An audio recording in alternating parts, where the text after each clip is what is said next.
के युद्धस्थल में सैन्य निरीक्षण। धृतराष्ट्रोवाच धर्मक्षेत्रे कुरुक्षेत्रे संवेता युयुत्सवः मामकाः पांडवाश्चैव किं कुर्वत संजय 1। धृतराष्ट्र उवाच राजा धृतराष्ट्र ने कहा, धर्मक्षेत्रे धर्मभूमि तीर्थस्थल में, कुरुक्षेत्रे कुरुक्षेत्र नामक स्थान में, संवेता एकत्र, युयुत्सवः युद्ध करने की इच्छा से, मामकाः मेरे पक्ष पुत्रों, पांडवा पांडु के पुत्रों ने, च तथा एव निश्चय ही, किम क्या, अकुर्वत क्या किया, संजय हे संजय।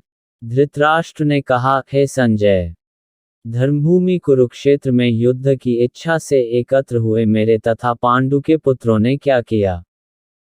तात्पर्य: भगवद गीता एक बहुपठित आस्तिक विज्ञान है जो गीता महात्म्य में सार रूप में दिया हुआ है। इसमें यह उल्लेख है कि मनुष्य को चाहिए कि वह श्री कृष्ण के भक्त की सहायता से संवीक्षण करते हुए भगवद गीता का अध्ययन करे और स्वार्थ प्रेरित व्याख्याओं के बिना उसे समझने का प्रयास करे। अर्जुन ने जिस प्रकार से साक्षात भगवान कृष्ण से गीता सुनी और उसका उपदेश ग्रहण किया, इस प्रकार की स्पष्ट अनुभूति का उदाहरण भगवद गीता में ही है।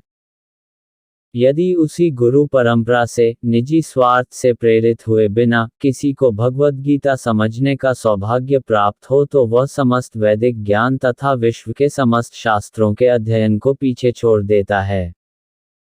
पाठक को भगवद गीता में न केवल अन्य शास्त्रों की सारी बातें मिलेंगी अपितु ऐसी बातें भी मिलेंगी जो अन्यत्र कहीं उपलब्ध नहीं हैं। यही गीता का विशिष्ट मानदंड है। स्वयं भगवान श्री कृष्ण द्वारा साक्षात उच्चरित होने के कारण ये पूर्ण आस्तिक विज्ञान है। महाभारत में वर्णित धृतराष्ट्र तथा संजय की वार्ताएं इस महान दर्शन के मूल सिद्धांत का कार्य करती हैं। माना जाता है कि इस दर्शन की प्रस्तुति कुरुक्षेत्र के युद्धस्थल में हुई जो वैदिक युग से पवित्र तीर्थस्थल रहा है। इसका प्रवचन भगवान द्वारा मानव जाति के पथ प्रदर्शन हेतु तब किया गया जब वे इस लोक में स्वयं उपस्थित थे। धर्मक्षेत्र शब्द सार्थक है, क्योंकि कुरुक्षेत्र के युद्धस्थल में अर्जुन के पक्ष में श्री भगवान स्वयं उपस्थित थे। कौरवों का पिता धृतराष्ट्र अपने पुत्रों की विजय की संभावना के विषय में अत्यधिक संदिग्ध था। अतः इसी संदेह के कारण उसने अपने सचिव से पूछा, उन्होंने क्या किया। वह आश्वस्त था कि उसके पुत्र तथा उसके छोटे भाई पांडु के पुत्र कुरुक्षेत्र की युद्ध भूमि में निर्णयात्मक संग्राम के लिए एकत्र हुए हैं। फिर भी उसकी जिज्ञासा सार्थक है। वह नहीं चाहता था कि भाइयों में कोई समझौता हो, अतः वह युद्धभूमि में अपने पुत्रों की नियति, भाग्य, भावी के विषय में आश्वस्त होना चाह रहा था। चूंकि इस युद्ध को कुरुक्षेत्र में लड़ा जाना था, जिसका उल्लेख वेदों में स्वर्ग के निवासियों के लिए भी तीर्थस्थल के रूप में हुआ है, अतः धृतराष्ट्र अत्यंत भयभीत था कि इस पवित्र स्थल का युद्ध के परिणाम पर न जाने कैसा प्रभाव पड़े। उसे भली भांति ज्ञात था कि इसका प्रभाव अर्जुन तथा पांडु के अन्य पुत्रों पर अत्यंत अनुकूल पड़ेगा, क्योंकि स्वभाव से वे सभी पुण्यात्मा थे। संजय श्री व्यास का शिष्य था, अतः उनकी कृपा से संजय धृतराष्ट्र ने उससे युद्धस्थल की स्थिति के विषय में पूछा। पांडव तथा धृतराष्ट्र के पुत्र दोनों ही एक वंश से संबंधित हैं, किंतु यहाँ पर धृतराष्ट्र के वाक्य से उसके मनोभाव प्रकट होते हैं। उसने जानबूझकर अपने पुत्रों पर धृतराष्ट्र के वाक्य से उसके मनोभाव प्रकट होते हैं। उसने जानबूझकर अपने पुत्रों को कुरु कहा और पांडु के पुत्रों को वंश के उत्तराधिकार से विलग कर दिया। इस तरह पांडु के पुत्रों अर्थात अपने भतीजों के साथ धृतराष्ट्र की विशिष्ट मनस्थिति समझी जा सकती है। जिस प्रकार धान के खेत से अवांछित पौधों को उखाड़ दिया जाता है, उसी प्रकार इस कथा के आरंभ से ही ऐसी आशा की जाती है कि जहां धर्म के पिता श्री कृष्ण उपस्थित हों वहां कुरुक्षेत्र रूपी खेत में दुर्योधन आदि धृतराष्ट्र के पुत्र रूपी अवांछित पौधों को समूल नष्ट करके युधिष्ठिर आदि नितांत धार्मिक पुरुषों की स्थापना की जाएगी। यहाँ धर्मक्षेत्र तथा कुरुक्षेत्र शब्दों की उनकी ऐतिहासिक तथा वैदिक महत्ता के अतिरिक्त यही सार्थकता है। संजय उवाच दृष्ट्वा तु पाण्डवानीकं व्यू दुर्योधनस्तदा आचार्यमुपसंगम्य राजा वचनमब्रवीतो। संजय उवाच संजय ने कहा, दृष्ट्वा देखकर, तू लेकिन, पांडव अनीकम पांडवों की सेना को, व्यूहरचना को, दुर्योधन राजा दुर्योधन ने, तदा उस समय, आचार्यम शिक्षक गुरु के, उपसंगमय पास जाकर, राजा वचनम शब्द, अब्रवीत कहा। संजय ने कहा, हे राजन, पांडुपुत्रों द्वारा सेना की व्यूहरचना देखकर राजा दुर्योधन अपने गुरु के पास गया और उसने ये शब्द कहे। तात्पर्य, धृतराष्ट्र जन्म से अंधा था। दुर्भाग्यवश वह आध्यात्मिक दृष्टि से भी वंचित था। वह ये भी जानता था कि उसी के समान उसके पुत्र भी धर्म के मामले में अंधे हैं और उसे विश्वास था कि वे पांडवों के साथ कभी भी समझौता नहीं कर पाएंगे क्योंकि पांचों पांडव जन्म से ही पवित्र थे। फिर भी उसे तीर्थस्थल के प्रभाव के विषय में संदेह था। इसीलिए संजय युद्ध भूमि की स्थिति के विषय में उसके प्रश्न के मंतव्य को समझ गया। अतः वह निराश राजा को प्रोत्साहित करना चाह रहा था। उसने उसे विश्वास दिलाया कि उसके पुत्र पवित्र स्थान के प्रभाव में आकर किसी प्रकार का समझौता करने नहीं जा रहे हैं। उसने राजा को बताया कि उसका पुत्र दुर्योधन पांडवों की सेना को देखकर तुरंत अपने सेनापति द्रोणाचार्य को वास्तविक स्थिति से अवगत कराने गया। यद्यपि दुर्योधन को राजा कहकर संबोधित किया गया है तो भी स्थिति की गंभीरता के कारण उसे सेनापति के पास जाना पड़ा। अतएव दुर्योधन राजनीतिज्ञ बनने के लिए सर्वथा उपयुक्त था। किंतु जब उसने पांडवों की व्यूहरचना देखी तो उसका ये कूटनीतिक व्यवहार उसके भय को छिपा ना पाया। पश्यता पांडुपुत्राणामाचार्य महती चमोम व्यूढ़ा द्रुपद पुत्रेण तव शिष्येण धीमता 3। पश्य देखिए, एतम इस पांडुपुत्राणाम पांडु के पुत्रों की, आचार्य हे आचार्य गुरु, महतीम विशाल, चमोम सेना को, व्यूम व्यवस्थित, द्रुपद पुत्रेण द्रुपद के पुत्र द्वारा, तव तुम्हारे, शिष्येण शिष्य द्वारा, धीमता अत्यंत बुद्धिमान, हे आचार्य, पांडुपुत्रों की विशाल सेना को देखें जिसे आपके बुद्धिमान शिष्य द्रुपद के पुत्र ने इतने कौशल से व्यवस्थित किया है। तात्पर्य, परम राजनीतिज्ञ दुर्योधन महान ब्राह्मण सेनापति द्रोणाचार्य के दोषों को इंगित करना चाहता था। अर्जुन की पत्नी द्रौपदी के पिता राजा द्रुपद के साथ द्रोणाचार्य का कुछ राजनीतिक झगड़ा था। इस झगड़े के फलस्वरूप द्रुपद ने एक महान यज्ञ संपन्न किया जिससे उसे एक ऐसा पुत्र प्राप्त होने का वरदान मिला जो द्रोणाचार्य का वध कर सके। द्रोणाचार्य इसे भली भांति जानता था, किंतु जब द्रुपद का पुत्र धृष्टद्युम्न युद्ध शिक्षा के लिए उसको सौंपा गया तो द्रोणाचार्य को उसे अपने सारे सैनिक रहस्य प्रदान करने में कोई झिझक नहीं हुई। अब धृष्टद्युम्न कुरुक्षेत्र की युद्धभूमि में पांडवों का पक्ष ले रहा था और उसने द्रोणाचार्य से जो कला सीखी थी उसी के आधार पर उसने यह व्यूहरचना की थी। दुर्योधन ने द्रोणाचार्य की इस दुर्बलता की ओर इंगित किया जिससे वह युद्ध में सजग रहे और समझौता न करे। इसके द्वारा वह द्रोणाचार्य को ये भी बताना चाह रहा था कि कहीं वह अपने प्रिय शिष्य पांडवों के प्रति युद्ध में उदारता न दिखा बैठे। विशेष रूप से अर्जुन उसका अत्यंत प्रिय एवं तेजस्वी शिष्य था। दुर्योधन ने ये भी चेतावनी दी कि युद्ध में इस प्रकार की उदारता से हार हो सकती है। अत्र शूरा महेश्वासा भीमार्जुन समायुधि युयुधानो विराट शर्च द्रुपद शर्च महारथा 4।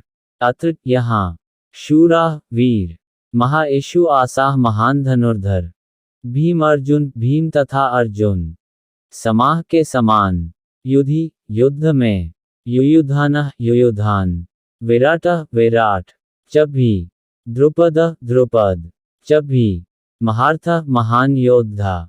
इस सेना में भीम तथा अर्जुन के समान युद्ध करने वाले अनेक वीर धनुर्धर हैं, यथा महारथी युयुधान, विराट तथा द्रुपद।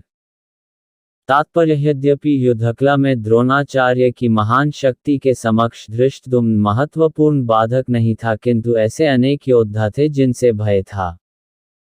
दुर्योधन इन्हें विजय पथ में अत्यंत बाधक बताता है, क्योंकि इनमें से प्रत्येक योद्धा भीम तथा अर्जुन के समान दुर्जेय था। उसे भीम तथा अर्जुन के बल का ज्ञान था, इसीलिए वह अन्यों की तुलना इन दोनों से करता है। धृष्टकेतुश्चकितानः काशीराज शर्च वीर्यवान पुरुजित कुंतिभोज शर्च शाब्य शर्च नरपुंगवः 5।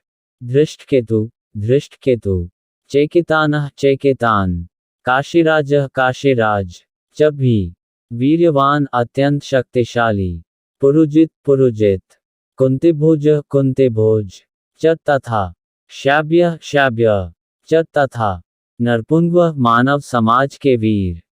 इनके साथ ही धृष्टकेतु, चेकितान, काशीराज, पुरुजित, कुंतिभोज तथा शाब्य जैसे महान शक्तिशाली योद्धा भी हैं।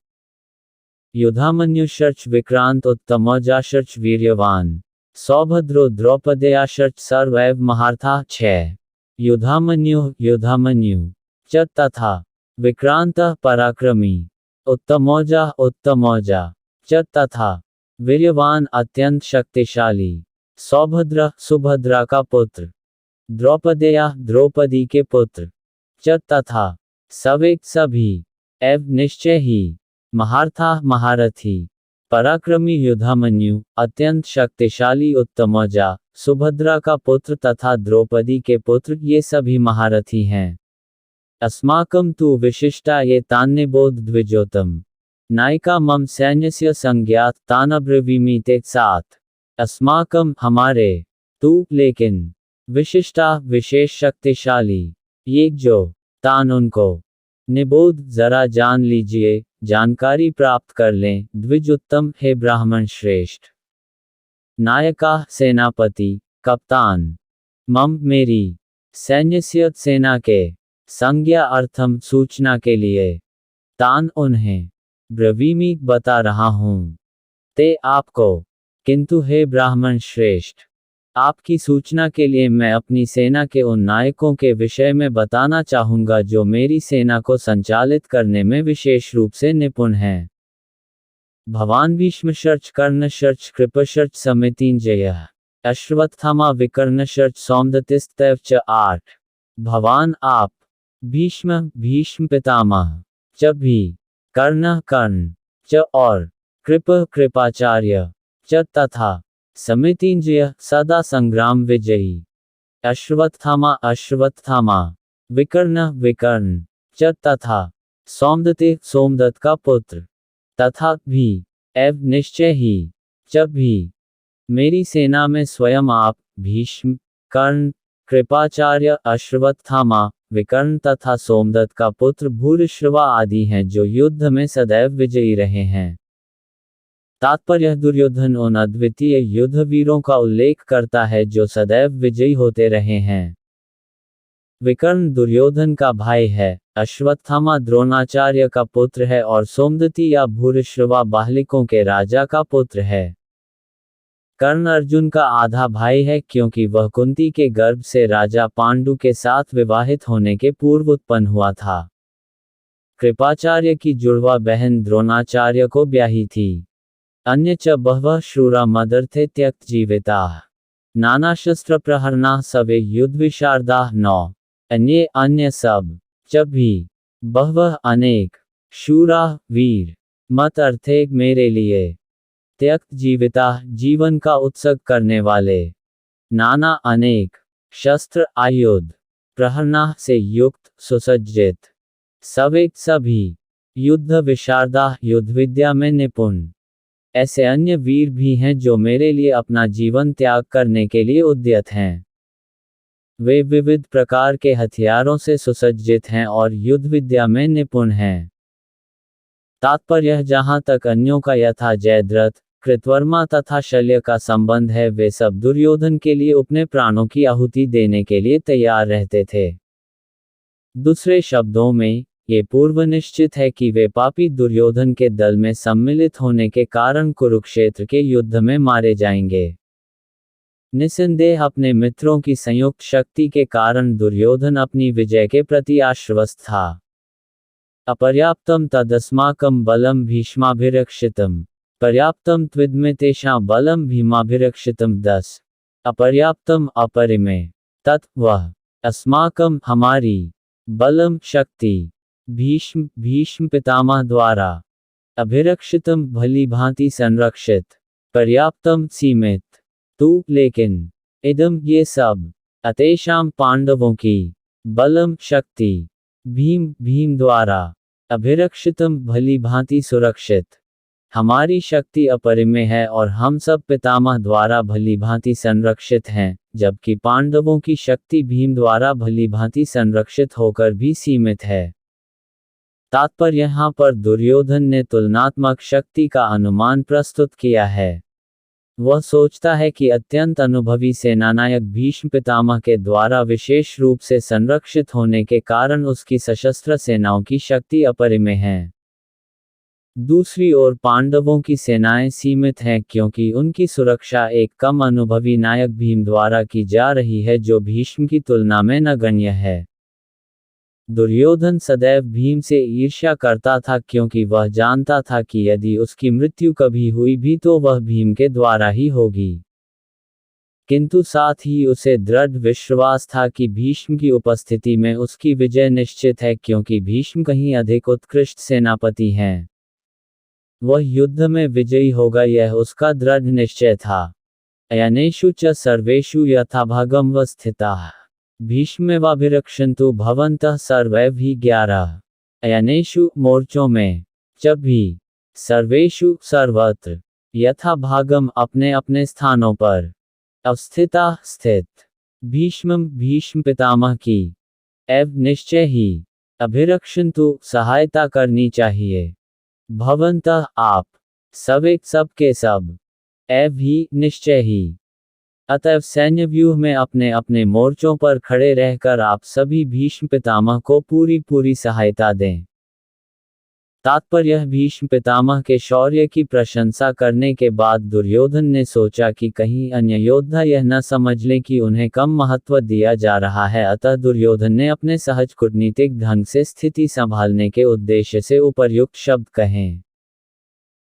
उसने बलपूर्वक कहा कि भीष्मदेव निस्संदेह महानतम योद्धा हैं किंतु अब वे वृद्ध हो चुके हैं, अतः प्रत्येक सैनिक को चाहिए कि चारों ओर से उनकी सुरक्षा का विशेष ध्यान रखे। हो सकता है कि वे किसी एक दिशा में युद्ध करने में लग जाएं और शत्रु इस व्यस्तता का लाभ उठा ले, अतः यह आवश्यक है कि अन्य योद्धा मोर्चों पर अपनी अपनी स्थिति पर अडिग रहें और शत्रु को व्यूह न तोड़ने दें। दुर्योधन को पूर्ण विश्वास था कि कुरुओं की विजय भीष्मदेव की उपस्थिति पर निर्भर है। उसे युद्ध में भीष्मदेव तथा द्रोणाचार्य के पूर्ण सहयोग की आशा थी क्योंकि वह अच्छी तरह जानता था कि इन दोनों ने उस समय एक शब्द भी नहीं कहा था जब अर्जुन की पत्नी द्रौपदी को असहायावस्था में भरी सभा में नग्न किया जा रहा था और जब उसने उनसे न्याय की भीख मांगी थी। वह जानते हुए भी इन दोनों सेनापतियों के मन में पांडवों के लिए स्नेह था। दुर्योधन को आशा थी कि वे इस स्नेह को उसी तरह त्याग देंगे जिस तरह उन्होंने द्यूत क्रीड़ा के अवसर पर किया था। तस्य संजनयन हर्ष कुरुवृद्धः पितामहः सिंहनादम विनद्योचे शंख दद्मो प्रतापवान 12 तस्य उसका संजनयन बाते हुए हर्ष कुरुवृद्धः कुरुवंश के वयोवृद्ध भीष्म पितामह बाबा सिंहनादम सिंह की सी गर्जना विनद्य गरज कर उच्च स्वर से षट्खम शंख दद्मो बजाया प्रतापवान बलशाली। तब कुरुवंश के वयोवृद्ध परम प्रतापी एवं वृद्ध पितामह ने सिंह गर्जना की सी ध्वनि करने वाले अपने शंख को उच्च स्वर से बजाया जिससे दुर्योधन को हर्ष हुआ। तात्पर्य कुरुवंश के वयोवृद्ध पितामह अपने पौत्र दुर्योधन का मनोभाव जान गए और उनके प्रति अपनी स्वाभाविक दयावश उन्होंने उसे प्रसन्न करने के लिए अत्यंत उच्च स्वर से अपना शंख बजाया जो उनकी सिंह के समान स्थिति के अनुरूप था। अप्रत्यक्ष रूप में शंख के द्वारा प्रतीकात्मक ढंग से उन्होंने अपने हताश पौत्र दुर्योधन को बता दिया कि उन्हें युद्ध में विजय की आशा नहीं है क्योंकि दूसरे पक्ष में साक्षात भगवान श्री कृष्ण हैं। फिर भी युद्ध का मार्ग मार्गदर्शन करना उनका कर्तव्य था और इस संबंध में वे कोई कसर नहीं रखेंगे।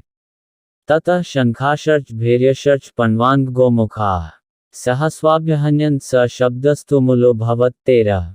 ततः तत्पश्चात षट्खाः शंख च भी भैर्यः बड़े बड़े ढोल नगाड़े च तथा पणवानक ढोल तथा मृदंग गोमुखाः श्रृंग सहसा अचानक एवं निश्चय ही अभ्यहन्यन्त एक साथ बजाए गए सह वह शब्द संवेद स्वर तुमुला कोलाहलपूर्ण अभवत हो गया। तत्पश्चात शंख नगाड़े बिगुल तुरही तथा सींग सहसा एक साथ बज उठे। वह संवेद स्वर अत्यंत कोलाहलपूर्ण था। ततः श्वेतरहरयुक्ते महती स्यंदने स्थित माधव पांडवश्चैव दिव्यो शंखो प्रदधम तुः 14। ततः तत्पश्चात श्वेतः श्वेत हयई घोड़ों से युक्त महती विशाल स्यंदने रथ में स्थित आसीन माधव कृष्ण लक्ष्मीपति ने पांडव अर्जुन पांडुपुत्र ने च तथा एव निश्चय ही दिव्य षट्खौ शंख प्रदधम तुः बजाए। दूसरी ओर से श्वेत घोड़ों द्वारा खींचे जाने वाले विशाल रथ पर आसीन कृष्ण तथा अर्जुन ने अपने अपने दिव्य शंख बजाए। तात्पर्य भीष्मदेव द्वारा बजाए गए शंख की तुलना में कृष्ण तथा अर्जुन के शंखों को दिव्य कहा गया है। दिव्य शंखों के नाद से यह सूचित हो रहा था कि दूसरे पक्ष की विजय की कोई आशा न थी, क्योंकि कृष्ण पांडवों के पक्ष में थे। जयस्तु पांडुपुत्राणा येषां पक्षे जनार्दनः जय सदा पांडु के पुत्र जैसों की होती है, क्योंकि भगवान कृष्ण उनके साथ हैं और जहाँ जहाँ भगवान विद्यमान हैं वही लक्ष्मी भी रहती हैं, क्योंकि वे अपने पति के बिना नहीं रह सकती। अतः जैसा कि विष्णु या भगवान कृष्ण के शंख द्वारा उत्पन्न दिव्य ध्वनि से सूचित हो रहा था, विजय तथा श्री दोनों ही अर्जुन की प्रतीक्षा कर रही थी। इसके अतिरिक्त जिस रथ में दोनों मित्र आसीन थे वह अर्जुन को अग्नि देवता द्वारा प्रदत्त था और इससे सूचित हो रहा था कि तीनों लोकों में जहाँ कहीं भी यह जाएगा वहाँ विजय निश्चित है। पांचजन्यम ऋषिकेशो देवदत्तम धनंजय पौंड्रम दद्मो महाशंख भीमकर्मा वृकोदरः 15।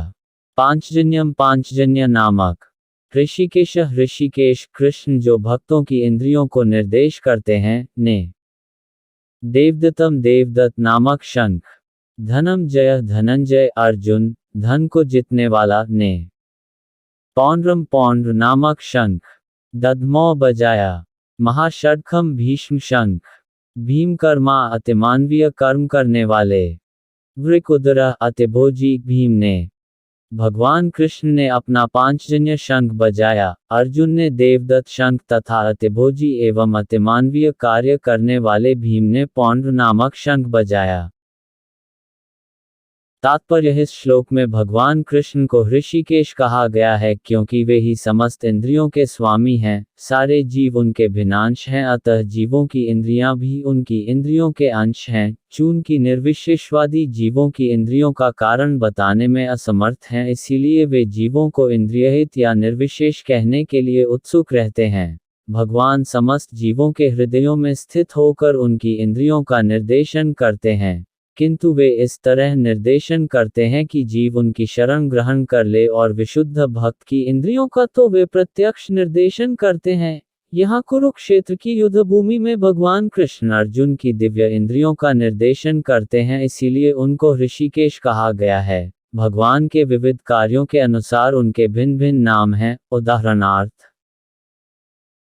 इनका एक नाम मधुसूदन है क्योंकि उन्होंने मधु नाम के असुर को मारा था। वे गौवों तथा इंद्रियों को आनंद देने के कारण गोविंद कहलाते हैं। वसुदेव के पुत्र होने के कारण इनका नाम वासुदेव है। देवकी को माता रूप में स्वीकार करने के कारण इनका नाम देवकीनंदन है। वृंदावन में यशोदा के साथ बाल लीलाएं करने के कारण ये यशोदानंदन है। अपने मित्र अर्जुन का सारथी बनने के कारण पार्थसारथी हैं। इसी प्रकार उनका एक नाम ऋषिकेश है क्योंकि उन्होंने कुरुक्षेत्र के युद्धस्थल में अर्जुन का निर्देशन किया।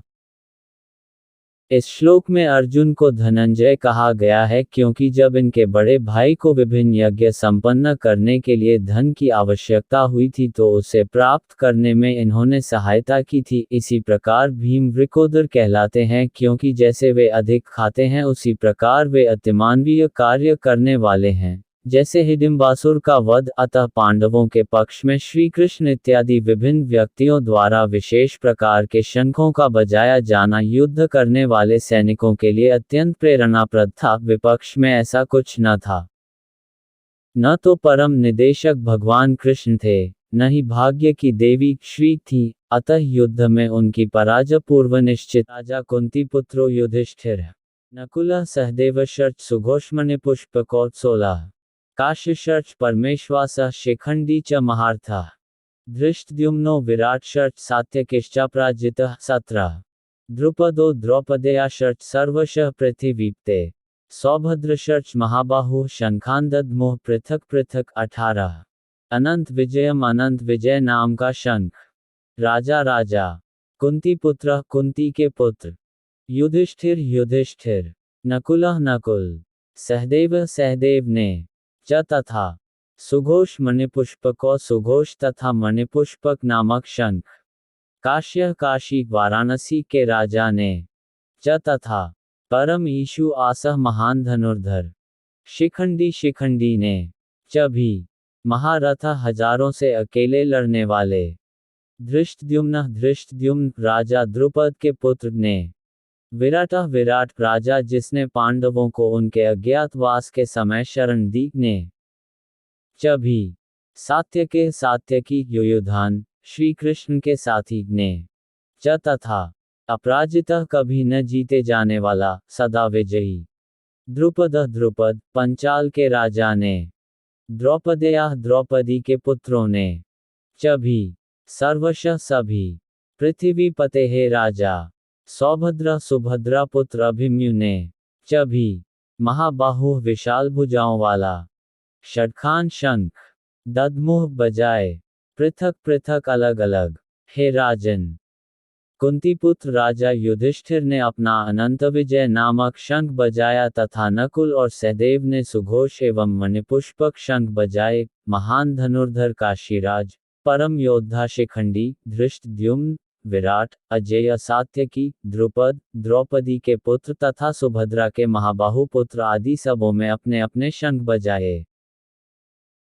तात्पर्य संजय ने राजा धृतराष्ट्र को अत्यंत चतुराई से यह बताया कि पांडु के पुत्रों को धोखा देने तथा राज्य सिंहासन पर अपने पुत्रों को आसीन कराने का अविवेकपूर्ण नीति श्लाघनीय नहीं थी। लक्षणों से पहले से ही यह सूचित हो रहा था कि इस महायुद्ध में सारा कुरुवंश मारा जाएगा। भीष्म पितामह से लेकर अभिमन्यु तथा अन्य पौत्रों तक विश्व के अनेक देशों के राजाओं समेत उपस्थित सारे के सारे लोगों का विनाश निश्चित था। ये सारी दुर्घटना राजा धृतराष्ट्र के कारण होने जा रही थी क्योंकि उसने अपने पुत्रों की कुनीति को प्रोत्साहन दिया था।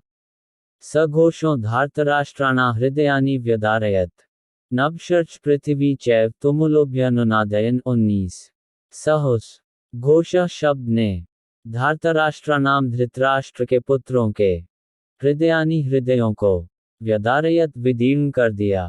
नभ आकाश च भी पृथ्वीं पृथ्वी तल को च भी एव निश्चय ही तुमुला कोलाहलपूर्ण अभ्यनुनादयन प्रतिध्वनित करता शब्दायमान करता। इन विभिन्न शंखों की ध्वनि कोलाहलपूर्ण बन गई जो आकाश तथा पृथ्वी को शब्दायमान करती हुई धृतराष्ट्र के पुत्रों के हृदयों को विदीर्ण करने लगी।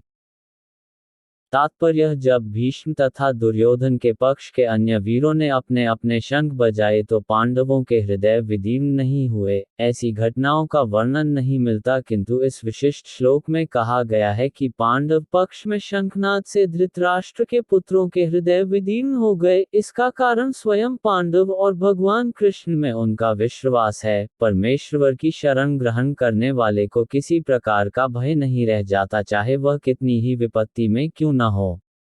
अथ व्यवस्थितान् दृष्ट्वा धार्तराष्ट्रान् कपिध्वजः प्रवृत्ते शस्त्रसम्पाते धनुरुद्यम्य पांडवः ऋषिकेशं तदा वाक्यमिदमाह महीपते 20 अथ तत्पश्चात् व्यवस्थितान् स्थित दृष्ट्वा देखकर, धार्तराष्ट्रान धृतराष्ट्र के पुत्रों को, कपिध्वज जिसकी पताका पर हनुमान अंकित है, प्रवृत्ते कटिवद, शस्त्र संपाते वाण चलाने के लिए, धनुष उद्यम्य ग्रहण करके, उठाकर, पांडव पांडुपुत्र अर्जुन ने, ऋषिकेशम भगवान कृष्ण से, तदा उस समय, वाक्यम वचन, इदम ये, आह कहे, महीपते हे राजा। उस समय हनुमान से अंकित ध्वजा लगे रथ पर आसीन पांडुपुत्र अर्जुन अपना धनुष उठाकर तीर चलाने के लिए उद्यत हुआ। हे राजन, धृतराष्ट्र के पुत्रों को व्यूह में खड़ा देखकर अर्जुन ने श्री कृष्ण से ये वचन कहे। तात्पर्य, युद्ध प्रारंभ होने ही वाला था। उपर्युक्त कथन से ज्ञात होता है कि पांडवों की सेना की अप्रत्याशित व्यवस्था से धृतराष्ट्र के पुत्र बहुत कुछ निरुत्साहित थे, क्योंकि युद्धभूमि में पांडवों का निर्देशन भगवान कृष्ण के आदेशानुसार हो रहा था। अर्जुन की ध्वजा पर हनुमान का चिन्ह भी विजय का सूचक है, क्योंकि हनुमान ने राम तथा रावण युद्ध में राम की सहायता की थी, जिससे राम विजयी हुए थे। इस समय अर्जुन की सहायता के लिए उनके रथ पर राम तथा हनुमान दोनों उपस्थित थे। भगवान कृष्ण साक्षात राम हैं और जहाँ भी राम रहते हैं वहाँ नित्य सेवक हनुमान होता है तथा उनकी नित्य संगिनी वैभव की देवी सीता उपस्थित रहती हैं। अतः अर्जुन के लिए किसी भी शत्रु से भय का कोई कारण नहीं था। इससे भी अधिक इंद्रियों के स्वामी भगवान कृष्ण निर्देश देने के लिए साक्षात उपस्थित थे। इस प्रकार अर्जुन को युद्ध करने के मामले में सारा सत्परामर्श प्राप्त था। ऐसी स्थितियों में, जिनकी व्यवस्था भगवान ने अपने शाश्वत भक्त के लिए की थी, निश्चित विजय के लक्षण स्पष्ट थे। अर्जुन उवाच, सेनयोरुभयो मध्ये रथ स्थाप्य मेच्युत, यावदेतान् निरीक्षे योद्धुकामान् वस्थितान् 21, कैर्मया सह योद्धव्यमस्मिन् रणसमुद्यमे 22। अर्जुनः उवाच, अर्जुन ने कहा, सेनाओं के उभय बीच में, रथम रथ को, स्थापय कृपया खड़ा करें, मैं मेरे, अच्युत है अच्युत, यावत जब तक, अतान इन सब, निरीक्षे देख सकूं, अहम मैं, योद्धु कामान युद्ध की इच्छा रखने वालों को, अवस्थितान युद्ध भूमि में एकत्र, कह किन किन से, मया मेरे द्वारा, सह एक साथ, योद्धव्यम युद्ध किया जाना है, अस्मिन इस, रण संघर्ष झगड़ा के, समुद्र में उद्यम या प्रयास में। अर्जुन ने कहा, हे अच्युत, कृपा करके मेरा रथ दोनों सेनाओं के बीच में ले चलें, जिससे मैं यहाँ युद्ध की अभिलाषा रखने वालों को और शस्त्रों की इस महान परीक्षा में, जिनसे मुझे संघर्ष करना है, उन्हें देख सकूं।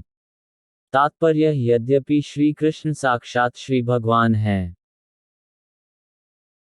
किंतु वे अहेतु की कृपावश अपने मित्र की सेवा में लगे हुए थे। वे अपने भक्तों पर स्नेह दिखाने में कभी नहीं चूकते, इसीलिए अर्जुन ने उन्हें अच्युत कहा है। सारथी रूप में उन्हें अर्जुन की आज्ञा का पालन करना था और उन्होंने इसमें कोई संकोच नहीं किया, अतः उन्हें अच्युत कहकर संबोधित किया गया है। यद्यपि उन्होंने अपने भक्त का सारथी पद स्वीकार किया था, किंतु इससे उनकी परम स्थिति अक्षुण्ण बनी रही। प्रत्येक परिस्थिति में वे इंद्रियों के स्वामी श्री भगवान ऋषिकेश हैं। भगवान तथा उनके सेवक का संबंध अत्यंत मधुर एवं दिव्य होता है। सेवक स्वामी की सेवा करने के लिए सदैव उद्यत रहता है और भगवान भी भक्त की कुछ न कुछ सेवा करने की कोशिश में रहते हैं। वे इसमें विशेष आनंद का अनुभव करते हैं कि वे स्वयं आज्ञादाता न बने, अपितु उनके शुद्ध भक्त उन्हें आज्ञा दें। चूंकि वे स्वामी हैं, अतः सभी लोग उनके आज्ञापालक हैं और उनके ऊपर उनको आज्ञा देने वाला कोई नहीं है। किंतु जब वे देखते हैं कि उनका शुद्ध भक्त आज्ञा दे रहा है तो उन्हें दिव्य आनंद मिलता है, यद्यपि वे समस्त परिस्थितियों में अच्युत रहने वाले हैं। भगवान का शुद्ध भक्त होने के कारण अर्जुन को अपने बंधु बांधवों से युद्ध करने की तनिक भी इच्छा न थी, किंतु दुर्योधन द्वारा शांतिपूर्ण समझौता न करके हठधर्मिता पर उतारू होने के कारण उसे युद्धभूमि में आना पड़ा। अतः वह ये जानने के लिए अत्यंत उत्सुक था कि युद्धभूमि में कौन कौन से अग्रणी व्यक्ति उपस्थित हैं। यद्यपि युद्धभूमि में शांति प्रयासों का कोई प्रश्न नहीं उठता, तो भी वह उन्हें फिर से देखना चाह रहा था और ये देखना चाह रहा था कि वे इस अवांछित युद्ध पर किस हद तक तुले हुए हैं।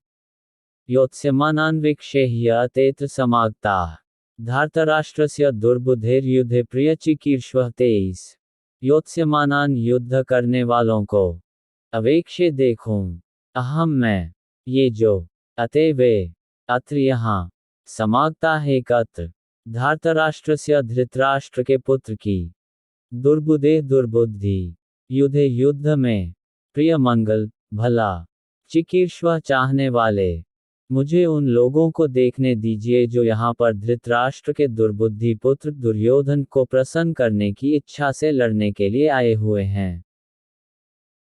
तात्पर्य ये सर्वविदित था कि दुर्योधन अपने पिता धृतराष्ट्र की सांठ-गांठ से पापपूर्ण योजनाएं बनाकर पांडवों के राज्य को हड़पना चाहता था, अतः जिन समस्त लोगों ने दुर्योधन का पक्ष ग्रहण किया था वे उसी के समान धर्मा रहे होंगे। अर्जुन युद्ध प्रारंभ होने के पूर्व ये तो जान ही लेना चाहता था कि कौन कौन से लोग आए हुए हैं, किंतु उनके समक्ष समझौता का प्रस्ताव रखने की उसकी कोई योजना नहीं थी। ये भी तथ्य था कि वह उनकी शक्ति का, जिसका उसे सामना करना था, अनुमान लगाने की दृष्टि से उन्हें देखना चाह रहा था।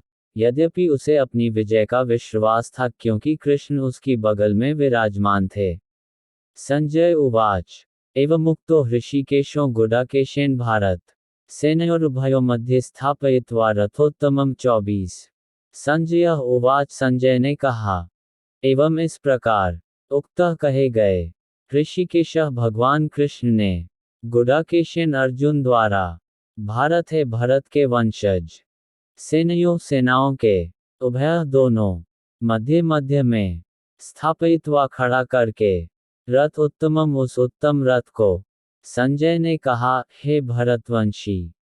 अर्जुन द्वारा इस प्रकार संबोधित किए जाने पर भगवान कृष्ण ने दोनों दलों के बीच में उस उत्तम रथ को लाकर खड़ा कर दिया। तात्पर्य इस श्लोक में अर्जुन को गुडाकेश कहा गया है। गुडाका का अर्थ है नींद और जो नींद को जीत लेता है वह गुडाकेश है। नींद का अर्थ अज्ञान भी है, अतः अर्जुन ने कृष्ण की मित्रता के कारण नींद तथा अज्ञान दोनों पर विजय प्राप्त की थी। कृष्ण के भक्त के रूप में वह कृष्ण को क्षण भर भी नहीं भुला पाया क्योंकि भक्त का स्वभाव ही ऐसा होता है। यहाँ तक कि चलते अथवा सोते हुए भी कृष्ण के नाम, रूप, गुणों तथा लीलाओं के चिंतन से भक्त कभी मुक्त नहीं रह सकता। अतः कृष्ण का भक्त उनका निरंतर चिंतन करते हुए नींद तथा अज्ञान दोनों को जीत सकता है। इसी को कृष्ण भावनामृत या समाधि कहते हैं। प्रत्येक जीव की इंद्रियों तथा मन के निर्देशक अर्थात ऋषिकेश के रूप में कृष्ण अर्जुन के मंतव्य को समझ गए कि वह क्यों सेनाओं के मध्य में रथ को खड़ा करवाना चाहता है, अतः उन्होंने वैसा ही किया और फिर वे इस प्रकार बोले। भीष्म द्रोण प्रमुखतः सर्वेषां च महिक्षिताम् उवाच पार्थ पश्यतान् संवेतान् कुरुनिति 25 भीष्म भीष्म पितामह द्रोण गुरु द्रोण प्रमुखतः के समक्ष सर्वेषां सबों के च भी महिक्षिताम संसार भर के राजा उवाच कहा पार्थ है पृथा के पुत्र पश्य देखो अतान इन सबों को संवेतान एकत्रित कुरुन कुरुवंश के सदस्यों को इति इस प्रकार भीष्म द्रोण तथा विश्व भर के अन्य समस्त राजाओं के सामने भगवान ने कहा कि हे पार्थ, यहाँ पर एकत्र सारे कुरुओं को देखो। तात्पर्य समस्त जीवों के परमात्मा स्वरूप भगवान कृष्ण ये जानते थे कि अर्जुन के मन में क्या बीत रहा है। इस प्रसंग में ऋषिकेश शब्द प्रयोग सूचित करता है कि वे सब कुछ जानते थे। इसी प्रकार पार्थ शब्द अर्थात पृथा या कुंती पुत्र भी अर्जुन के लिए प्रयुक्त होने के कारण महत्वपूर्ण है। मित्र के रूप में वे अर्जुन को बता देना चाहते थे कि चूंकि अर्जुन उनके पिता वसुदेव की बहन पृथा का पुत्र था इसीलिए उन्होंने अर्जुन का सारथी बनना स्वीकार किया था। किंतु जब उन्होंने अर्जुन से कुरुओं को देखो कहा तो इससे उनका क्या अभिप्राय था? क्या अर्जुन वहीं पर रुककर युद्ध करना नहीं चाहता था? कृष्ण को अपनी बुआ पृथा के पुत्र से कभी भी ऐसी आशा नहीं थी। इस प्रकार से कृष्ण ने अपने मित्र की मनस्थिति की पूर्व सूचना परिहासवश दी है। तत्रापश्यत स्थितान पार्थः पितनत पितामहान आचार्यान मातुलान भ्रातन पुत्रान पौत्रान सखींस्तथा श्वशुरान सुहृदश्चैव सेनयोरुभयोपि 26 तत्र वहां अपश्यत देखा स्थितान खड़े, पार्थ पार्थ ने, पितृन पितरों चाचा ताओ को, अद भी, पितामहान पितामहों को, आचार्यान शिक्षकों को, मातुलान मामाओं को, भ्रातृन भाइयों को, पुत्रान पुत्रों को, पौत्रान पौत्रों को, सखी मित्रों को, तथा और श्वशुरान श्वसुरों को, सुहृदा शुभचिंतकों को, च भी, एव निश्चय ही, सेनयों सेनाओं के, उभय दोनों पक्षों की, अपि सहित।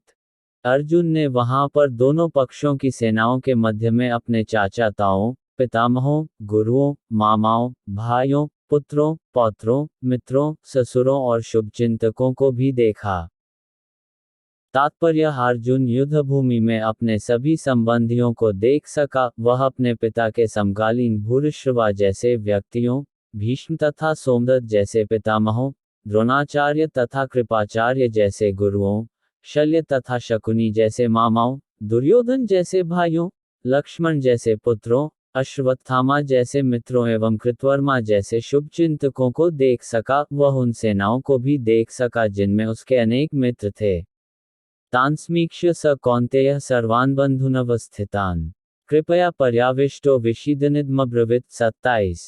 तान उन सबको समीक्ष्य देखकर, सह वह कौन्तेय कुंती पुत्र, सर्वान सभी प्रकार के, बंधून संबंधियों को, अवस्थितान स्थित, कृपया दयावश, पर्या अत्यधिक, आविष्टा अभिभूत, विषीद शोक करता हुआ, इदम इस प्रकार, अब्रवीत बोला। जब कुंती पुत्र अर्जुन ने मित्रों तथा संबंधियों की इन विभिन्न श्रेणियों को देखा तो वह करुणा से अभिभूत हो गया और इस प्रकार बोला। अर्जुन उवाच दृष्ट्वेम स्वजन कृष्ण युयुत्सु समुपस्थितम सीदंती मम गात्राणि मुख च परिश्रुष्यति 28।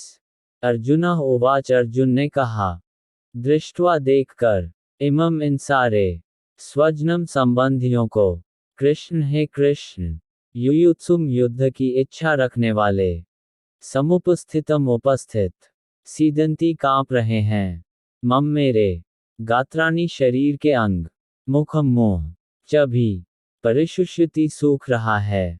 अर्जुन ने कहा, हे कृष्ण, इस प्रकार युद्ध की इच्छा रखने वाले मित्रों तथा संबंधियों को अपने समक्ष उपस्थित देखकर मेरे शरीर के अंग कांप रहे हैं और मेरा मुंह सूखा जा रहा है।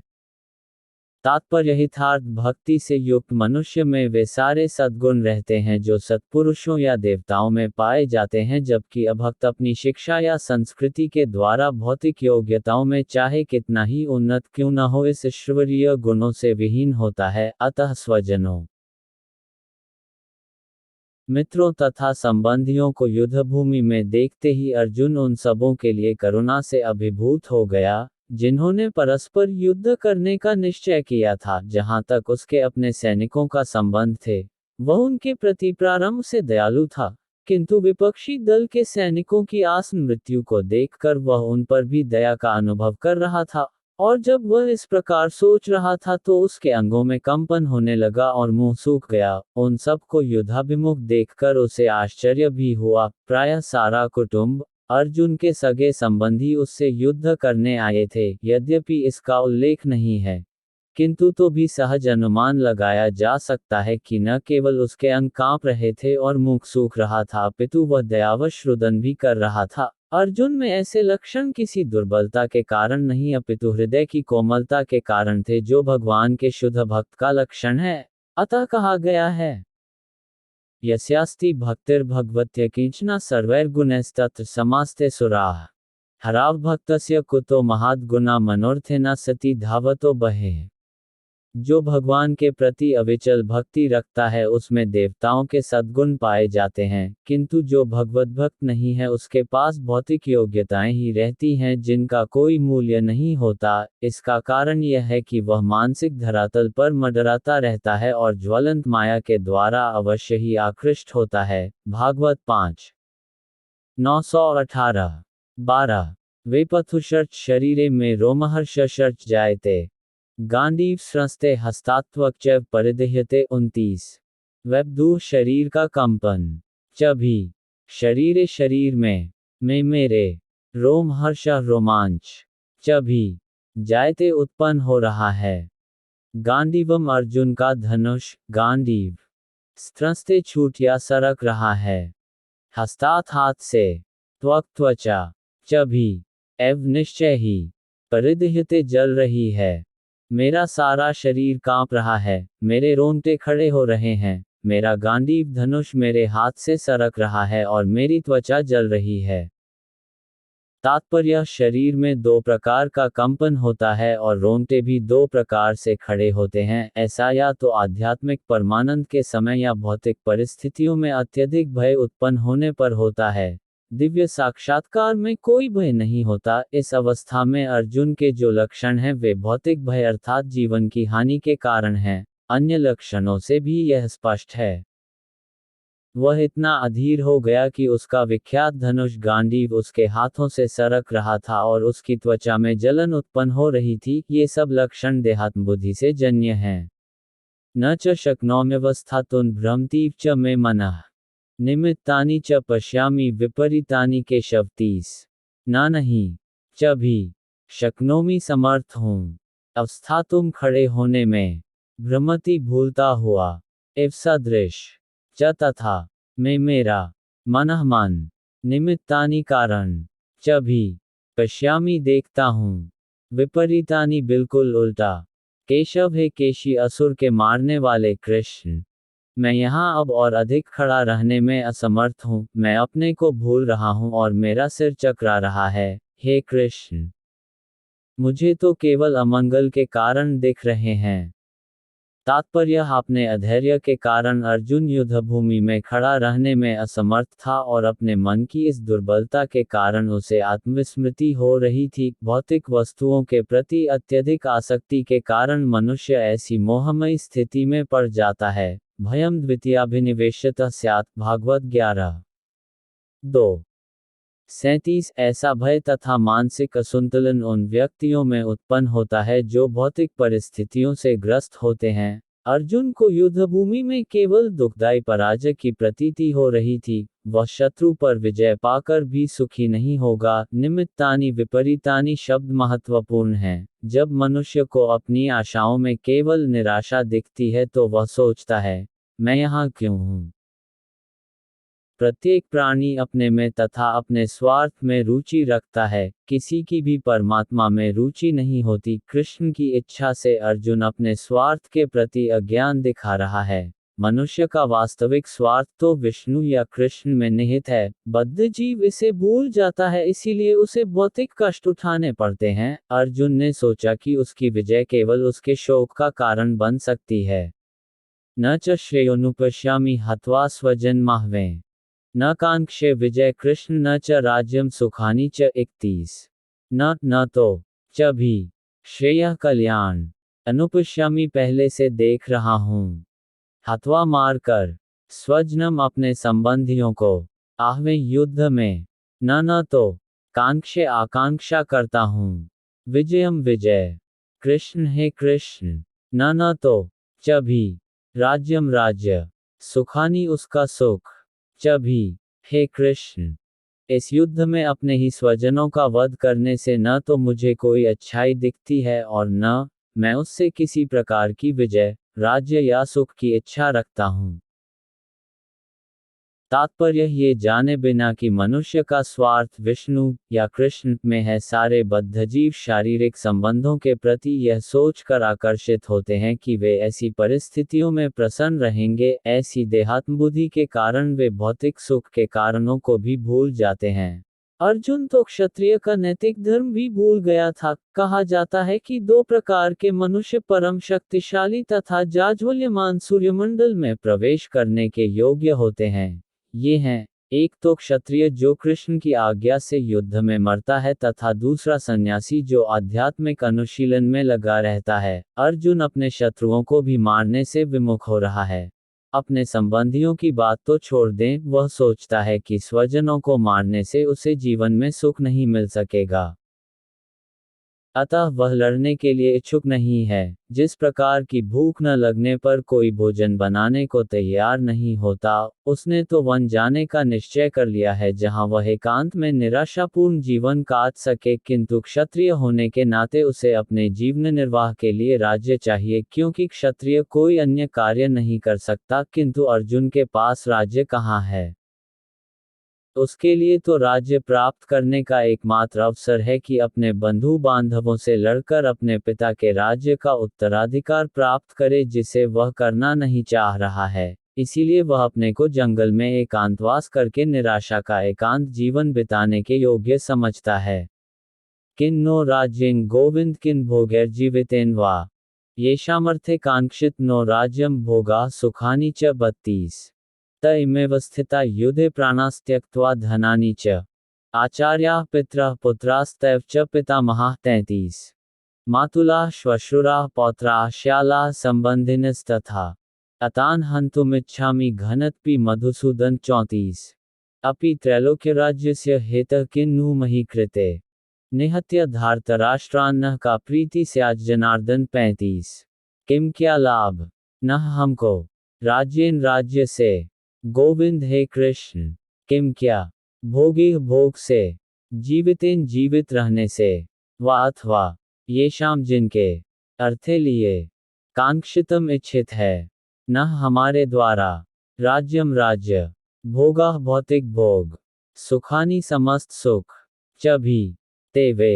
इमे ये अवस्थिता स्थित युद्धे युद्ध भूमि में प्राणान जीवन को त्यक्त्वा त्याग कर धनानि धन को च भी आचार्याः गुरुजन पितरः पितृगण पुत्राः पुत्रगण तथा और एव निश्चय ही च भी पितामहाः पितामह मातुलाः मामा लोग श्वशुराः श्वशुर पौत्राः पौत्र श्यालाः साले संबंधिनः संबंधी तथा तथा अतान ये सब न कभी नहीं हंतुम मारना इच्छामि चाहता हूँ घ्रतः मारे जाने पर अपि भी मधुसूदन है मधु असुर के मारने वाले कृष्ण अपि तो भी त्रैलोकस्य तीनों लोकों के राज्यस्य राज्य के हितः विनिमय में किम्नु क्या कहा जाए मही कृते पृथ्वी के लिए निहत्य मारकर धार्तराष्ट्रान धृतराष्ट्र के पुत्रों को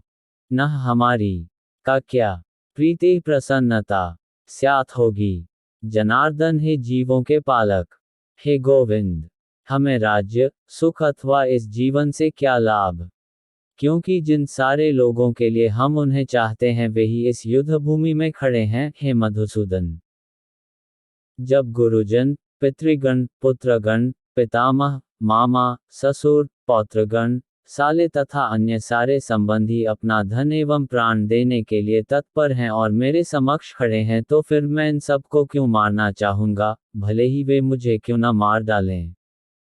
हे जीवों के पालक, मैं इन सबों से लड़ने को तैयार नहीं, भले ही बदले में मुझे तीनों लोक क्यों न मिलते हों। इस पृथ्वी की तो बात ही छोड़ दें, भला धृतराष्ट्र के पुत्रों को मारकर हमें कौन सी प्रसन्नता मिलेगी। तात्पर्य अर्जुन ने भगवान कृष्ण को गोविंद कहकर संबोधित किया क्योंकि वे गौवों तथा इंद्रियों की समस्त प्रसन्नता के विषय हैं। इस विशिष्ट शब्द का प्रयोग करके अर्जुन संकेत करता है कि कृष्ण यह समझे कि अर्जुन की इंद्रियां कैसे तृप्त होंगी, किंतु गोविंद हमारी इंद्रियों को तुष्ट करने के लिए नहीं है। हाँ, यदि हम गोविंद की इंद्रियों को तुष्ट करने का प्रयास करते हैं तो हमारी इंद्रियां स्वतः तुष्ट होती हैं। भौतिक दृष्टि से प्रत्येक व्यक्ति अपनी इंद्रियों को तुष्ट करना चाहता है और चाहता है कि ईश्वर उसके आज्ञापालक की तरह काम करें, किंतु ईश्वर उनकी तृप्ति वहीं तक करते हैं जितनी के वे पात्र होते हैं, उस हद तक नहीं जितना वे चाहते हैं। किंतु जब कोई इसके विपरीत मार्ग ग्रहण करता है, अर्थात जब वह अपनी इंद्रियों की तृप्ति की चिंता न करके गोविंद की इंद्रियों की तुष्टि करने का प्रयास करता है, तो गोविंद की कृपा से जीव की सारी इच्छाएं पूर्ण हो जाती हैं। यहाँ पर जाति तथा कुटुंबियों के प्रति अर्जुन का प्रगाढ़ स्नेह आंशिक रूप से इन सब के प्रति उसकी स्वाभाविक करुणा के कारण है, अतः वह युद्ध करने के लिए तैयार नहीं है। हर व्यक्ति अपने वैभव का प्रदर्शन अपने मित्रों तथा परिजनों के समक्ष करना चाहता है, किंतु अर्जुन को भय है कि उसके सारे मित्र तथा परिजन युद्ध भूमि में मारे जाएंगे और वह विजय के पश्चात उनके साथ अपने वैभव का उपयोग नहीं कर सकेगा। भौतिक जीवन का ये सामान्य लेखा जोखा है, किंतु आध्यात्मिक जीवन इससे सर्वथा भिन्न होता है। चूंकि भक्त भगवान की इच्छाओं की पूर्ति करना चाहता है, अतः भगवद इच्छा होने पर वह भगवान की सेवा के लिए सारे ऐश्वर्य स्वीकार कर सकता है, किंतु यदि भगवद इच्छा न हो तो वह एक पैसा भी ग्रहण नहीं करता। अर्जुन अपने संबंधियों को मारना नहीं चाह रहा था, और यदि उनको मारने की आवश्यकता हो तो अर्जुन की इच्छा थी कि कृष्ण स्वयं उनका वध करें। इस समय उसे पता नहीं है कि कृष्ण उन सबों को युद्ध भूमि में आने के पूर्व ही मार चुके हैं और अब उसे निमित्त मात्र बनना है। इसका उद्घाटन अगले अध्यायों में होगा। भगवान का असली भक्त होने के कारण अर्जुन अपने अत्याचारी बंधु बांधवों से प्रतिशोध नहीं लेना चाहता था, किंतु ये तो भगवान की योजना थी कि सबका वध हो। भगवत भक्त दुष्टों से प्रतिशोध नहीं लेना चाहते, किंतु भगवान दुष्टों द्वारा भक्त के उत्पीड़न को सहन नहीं कर पाते। भगवान किसी व्यक्ति को अपनी इच्छा से क्षमा कर सकते हैं, किंतु यदि कोई उनके भक्तों को हानि पहुंचाता है तो वे क्षमा नहीं करते। इसीलिए भगवान इन दुराचारियों का वध करने के लिए उद्यत थे, यद्यपि उन्हें क्षमा करना चाहता था। पापमेवाश्रयेदस्मान् हत्वैतानात् तैन्यः तस्मान्नार्हा वयं हन्तुं धार्तराष्ट्रांस् बान्धवान् स्वजन ही कथ हत्वा सुखिनः स्याम। माधव 36। पापम पाप एव निश्चय ही आश्रित लगेगा, अस्मान हमको, हत्वा मारकर, अतान इन सब, आत्ताइनः आत्ताइयों को, तस्मात् अतः, न कभी नहीं, अर्हा योग्य, वयम हम, हंतुम मारने के लिए, धार्तराष्ट्रान धृतराष्ट्र के पुत्रों को, सबांधवान उनके मित्रों सहित, स्वजनम कुटुंबियों को, ही निश्चय ही, कथम कैसे, हत्वा मारकर, सुखिना सुखी, श्याम हम होंगे। माधव हे लक्ष्मीपति कृष्ण, यदि हम ऐसे आत्ताइयों का वध करते हैं तो हम पर पाप चढ़ेगा, अतः यह उचित नहीं होगा कि हम धृतराष्ट्र के पुत्रों तथा उनके मित्रों का वध करें। हे लक्ष्मीपति कृष्ण, इससे हमें क्या लाभ होगा, और अपने ही कुटुंबियों को मारकर हम किस प्रकार सुखी हो सकते हैं। तात्पर्य वैदिक आदेशानुसार आत्ताई 6 प्रकार के होते हैं। 1 विष देने वाला, 2 घर में अग्नि लगाने वाला, 3 घातक हथियार से आक्रमण करने वाला, 4 धन लूटने वाला, 5 दूसरे की भूमि हड़पने वाला, तथा 6 पराई स्त्री का अपहरण करने वाला। ऐसे आत्ताइयों का तुरंत वध कर देना चाहिए, क्योंकि इनके वध से कोई पाप नहीं लगता। आत्ताइयों का इस तरह वध करना किसी सामान्य व्यक्ति को शोभा दे सकता है, किंतु अर्जुन कोई सामान्य व्यक्ति नहीं है, वह स्वभाव से साधु है, अतः वह उनके साथ साधुवत व्यवहार करना चाहता था, किंतु इस प्रकार का व्यवहार क्षत्रिय के लिए उपयुक्त नहीं है। यद्यपि राज्य के प्रशासन के लिए उत्तरदायी व्यक्ति को साधु प्रकृति का होना चाहिए, किंतु उसे काय नहीं होना चाहिए। उदाहरणार्थ, भगवान राम इतने साधु थे कि आज भी लोग राम राज्य में रहना चाहते हैं, किंतु कभी कायरता प्रदर्शित नहीं की। रावण आत्ताई था, क्योंकि वह राम की पत्नी सीता का अपहरण करके ले गया था, किंतु राम ने उसे ऐसा पाठ पढ़ाया जो विश्व इतिहास में बेजोड़ है। अर्जुन के प्रसंग में विशिष्ट प्रकार के आत्ताइयों से भेंट होती है।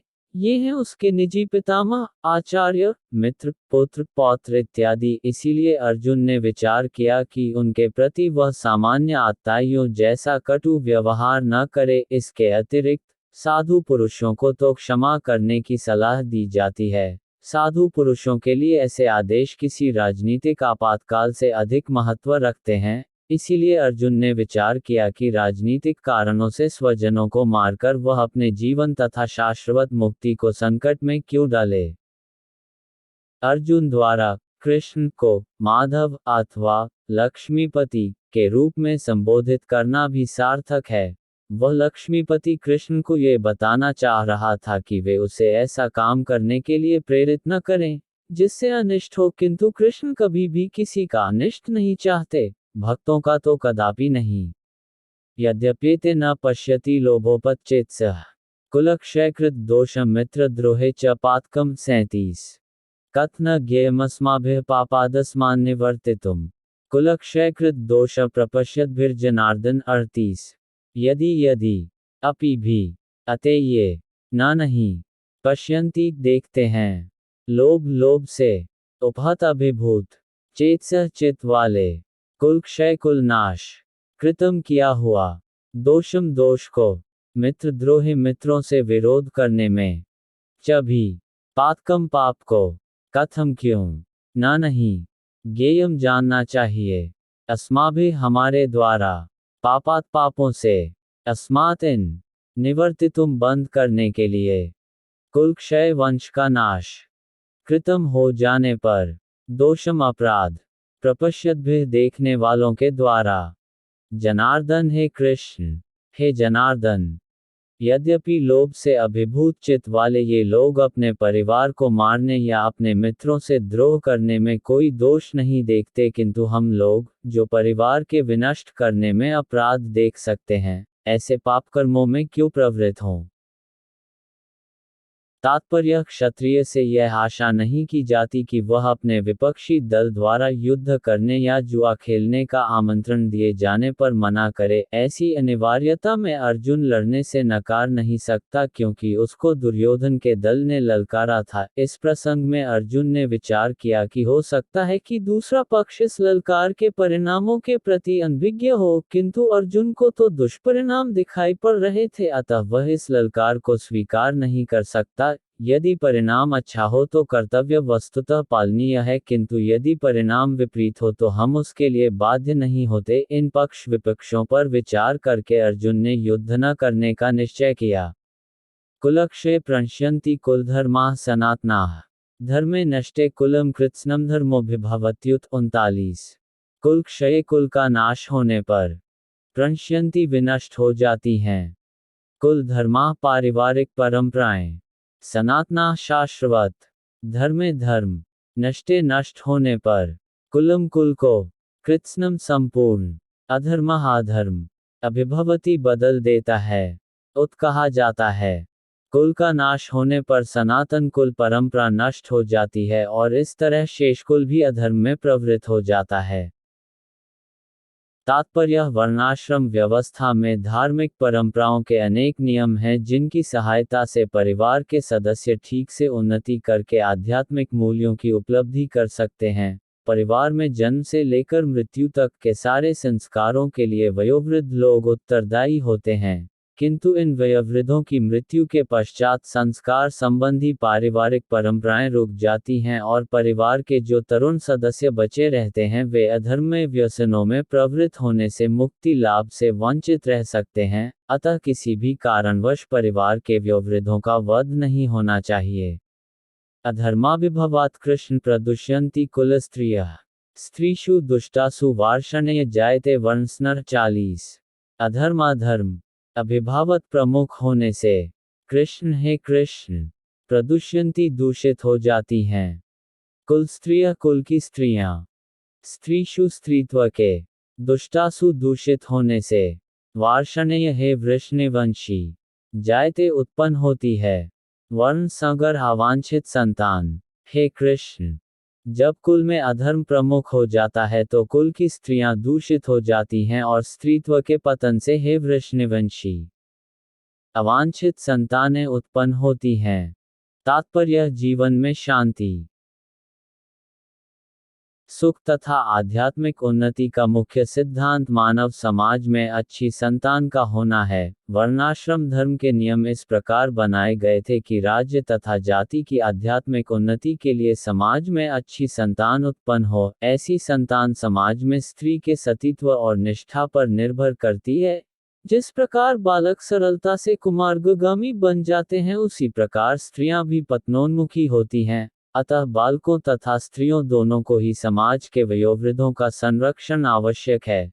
स्त्रियां विभिन्न धार्मिक प्रथाओं में संलग्न रहने पर व्यभिचारिणी नहीं होंगी। चाणक्य पंडित के अनुसार सामान्यतया स्त्रियां अधिक बुद्धिमान नहीं होती, अतः वे विश्वसनीय नहीं हैं। इसलिए उन्हें विविध कुल परंपराओं में व्यस्त रहना चाहिए और इस तरह उनके सतीत्व तथा अनुरक्ति से ऐसी संतान जन्मेगी जो वर्णाश्रम धर्म में भाग लेने के योग्य होगी। ऐसे वर्णाश्रम धर्म के विनाश से यह स्वाभाविक है कि स्त्रियां स्वतंत्रतापूर्वक पुरुषों से मिल सकेंगी और व्यभिचार को प्रश्रय मिलेगा, जिससे अवांछित संतानें उत्पन्न होंगी। निठल्ले लोग भी समाज में व्यभिचार को प्रेरित करते हैं और इस तरह अवांछित बच्चों की बाढ़ आ जाती है, जिससे मानव जाति पर युद्ध और महामारी का संकट छा जाता है। संगकरो नरकायव कुलघ्नाना कुलस्य च पतंती पितरों हेषां लुप्त पिंडों क्रिया 41। संगर ऐसे अवांछित बच्चे नरकाय नारकीय जीवन के लिए एव निश्चय ही कुल घनानाम कुल का वध करने वालों के कुलस्य कुल के च भी पतंती गिर जाते हैं। पितरा पितृगण ही निश्चय ही अशम इनके लुप्त समाप्त पिंड पिंड अर्पण की उदक तथा जल की क्रिया क्रिया कृत्य अवांछित संतानों की वृद्धि से निश्चय ही परिवार के लिए तथा पारिवारिक परंपरा को विनष्ट करने वालों के लिए नारकीय जीवन उत्पन्न होता है। ऐसे पतित कुलों के पुरखे पितर लोग गिर जाते हैं, क्योंकि उन्हें जल तथा पिंड दान देने की क्रियाएं समाप्त हो जाती हैं। तात्पर्य सकौम कर्म के विधि विधानों के अनुसार कुल के पितरों को समय समय पर जल तथा पिंडदान दिया जाना चाहिए। ये दान विष्णु पूजा द्वारा किया जाता है, क्योंकि विष्णु को अर्पित भोजन के उच्छिष्ट भाग प्रसाद के खाने से सारे पाप कर्मों से उद्धार हो जाता है। कभी कभी पितरगण विविध प्रकार के पाप कर्मों से ग्रस्त हो सकते हैं और कभी कभी उनमें से कुछ को स्थूल शरीर प्राप्त न हो सकने के कारण उन्हें प्रेतों के रूप में सूक्ष्म शरीर धारण करने के लिए बाध्य होना पड़ता है। अतः जब वंशजों द्वारा पितरों को बचा प्रसाद अर्पित किया जाता है तो उनका प्रेत्योनि या अन्य प्रकार के दुखमय जीवन से उद्धार होता है। पितरों को इस प्रकार की सहायता पहुंचाना कुल परंपरा है और जो लोग भक्ति का जीवन यापन नहीं करते उन्हें ये अनुष्ठान करने होते हैं।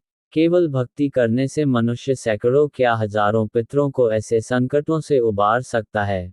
भागवत में 11:5-41 कहा गया है, देवर्षि भूताप्तनृणा पितना न किंकरो नायमृणी च राजन सर्वात्मना यह शरण शरण्यम गतो मुकुंद परिहृत्य कर्तम।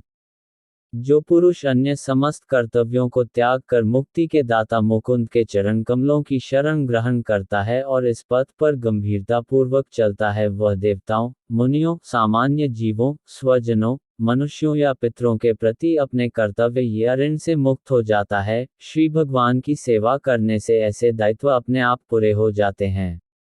दोषरतः कुलघ्नाना वर्णसंकरकार कई उत्साद्यन्ते जातिधर्माः कुलधर्माश्च शाश्वताः 42। दोष है ऐसे दोषों से अतः इन सब कुलघ्नानाम परिवार नष्ट करने वालों का वर्ण संगकर अवांछित संतानों के कारकेय कारणों से उत्साद्यन्ते नष्ट हो जाते हैं। जाति धर्माः सामुदायिक योजनाएं, कुल धर्माः पारिवारिक परंपराएं च भी शाश्वता सनातन। जो लोग कुल परंपरा को विनष्ट करते हैं और इस तरह अवांछित संतानों को जन्म देते हैं, उनके दुष्कर्मों से समस्त प्रकार की सामुदायिक योजनाएं तथा पारिवारिक कल्याण कार्य विनष्ट हो जाते हैं। तात्पर्य सनातन धर्म या वर्णाश्रम धर्म द्वारा निर्धारित मानव समाज के चारों वर्णों के लिए सामुदायिक योजनाएं तथा पारिवारिक कल्याण कार्य इसलिए नियोजित हैं कि मनुष्य चरम मोक्ष प्राप्त कर सके। अतः समाज के अनुत्तरदायी नायकों द्वारा सनातन धर्म परंपरा के विखंडन से उस समाज में अव्यवस्था फैलती है। फलस्वरूप लोग जीवन के उद्देश्य विष्णु को भूल जाते हैं। ऐसे नायक अंधे कहलाते हैं और जो लोग इनका अनुगमन करते हैं वे निश्चय ही कुव्यवस्था की ओर अग्रसर होते हैं।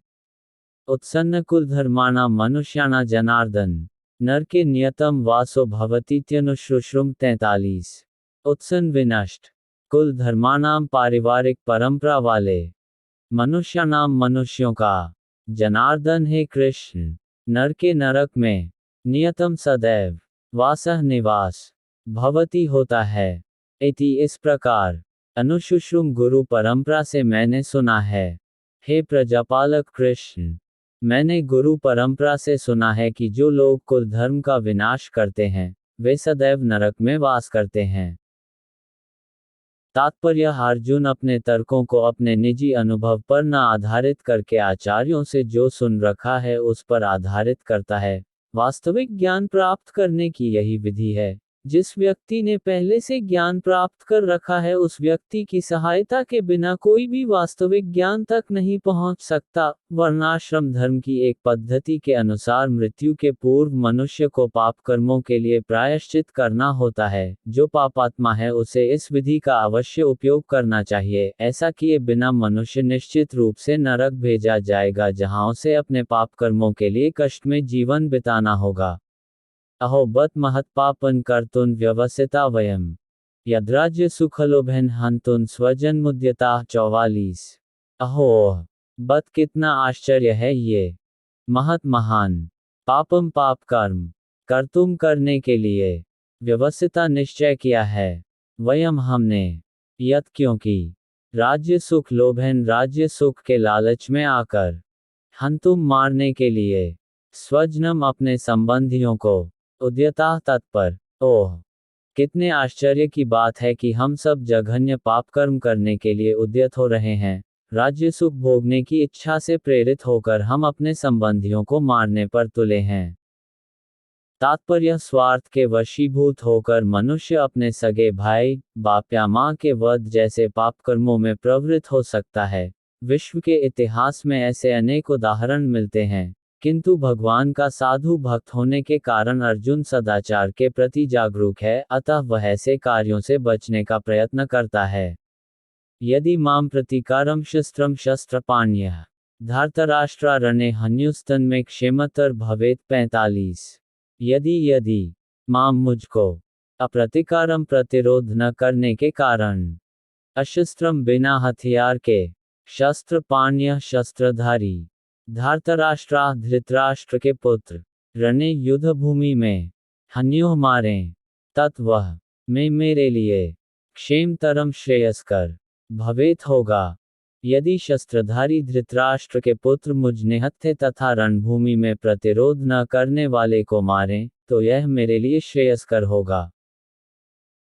तात्पर्य: क्षत्रियों के युद्ध नियमों के अनुसार ऐसी प्रथा है कि निहत्थे तथा विमुख शत्रु पर आक्रमण न किया जाए, किंतु अर्जुन ने निश्चय किया कि शत्रु भले ही इस विषम अवस्था में उस पर आक्रमण कर दे, किंतु वह युद्ध नहीं करेगा। उसने इस पर विचार नहीं किया कि दूसरा दल युद्ध के लिए कितना उद्यत है। इस सब लक्षणों का कारण उसकी दयाद्रता है जो भगवान के महान भक्त होने के कारण उत्पन्न हुई। संजय उवाच एवमुक्त्वार्जुनः संख्ये रथोपस्थ उपाविशत् विसृज्य शस्त्रचापं शोकसंविग्नमानसः 46। संजय उवाच संजय ने कहा, एवं इस प्रकार उक्त्वा कहकर अर्जुन संख्ये युद्ध भूमि में रथ के उपस्थे आसन पर उपाविशत पुनः बैठ गया। विसृज्य एक ओर रखकर सशरम बाणों सहित चापम धनुष को शोक से संविग्न संतप्त उद्विग्न मानसः मन के भीतर। संजय ने कहा, युद्ध भूमि में इस प्रकार कहकर अर्जुन ने अपना धनुष तथा बाण एक ओर रख दिया और शोक संतप्त चित्त से रथ के आसन पर बैठ गया।